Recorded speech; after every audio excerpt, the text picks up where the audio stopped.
тынчыбай кой дей санама. Кыргызстанга айтылган саламды жүктөнүп, сапардаштар Анкара калаасынан 300-400 чакырым түндүк тарабында жайгашкан Кастамону калаасына бет алдык. Кастамону университети уюштурган мавлютка катышып, боордоштору менен илим-билим берүүнүн ыңгайлуу шарттары тууралуу өнөктөш катары макулдашууларга жетишилди.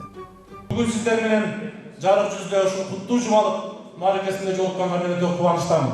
Өтө сүйүнүп турабыз. Себеби пайгамбарыбыз адамзаттын турмушун жаңы нукка бурган, жаңы сапаттык деңгээлге көтөргөн анын гуманисттик ойлору бүгүн адамзатты чынчылдыкка, тазалыкка, адамзатты калыстыкка, адамзатты жакшылыкка үндөгөн идеялар менен келе атат.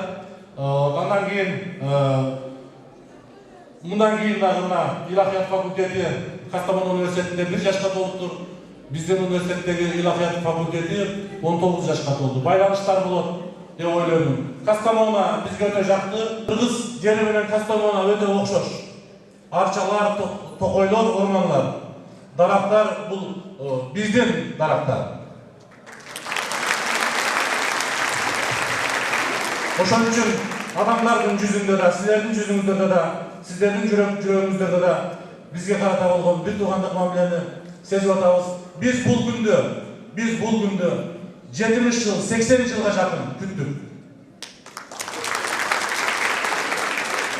Mustafa Kemal Atatürk'ün osiyatı var. Kırgızlar, Türkler, Kazaklar, Türkmenler, Orus birliginen boşalanda biz Türkler birinci bolup kol sunuşu sebep aytkan osiyatı var. Oşon üçün biz bu жерге туган издеп келдик, бир туган издеп келдик, келечекке бирге чогуу баралы деген максатыбыз бар.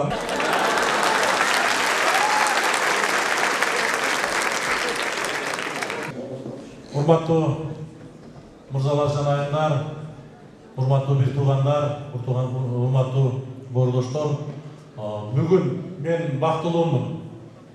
Себеби биз Кастамонуга биринчи жолу келип, бүгүн улуу пайгамбарыбыздын туулган күнүнө дал келип калгандык үчүн.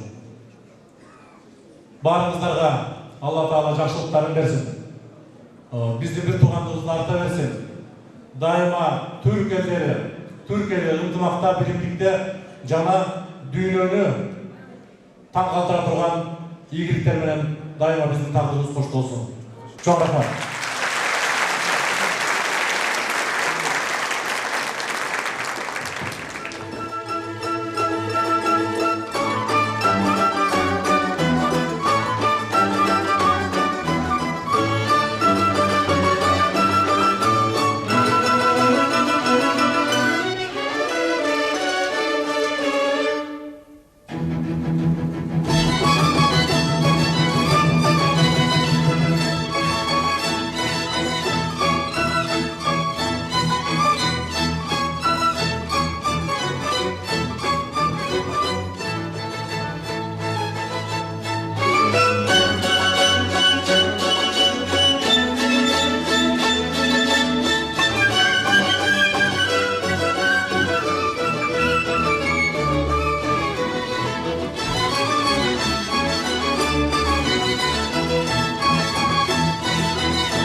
Кастамонудан Стамбулга келип, Осмон Нури Топбаш менен жолугушуп, Түркиянын тарыхый баалуулуктарына серп салып, ала тообузга кайра тарттык.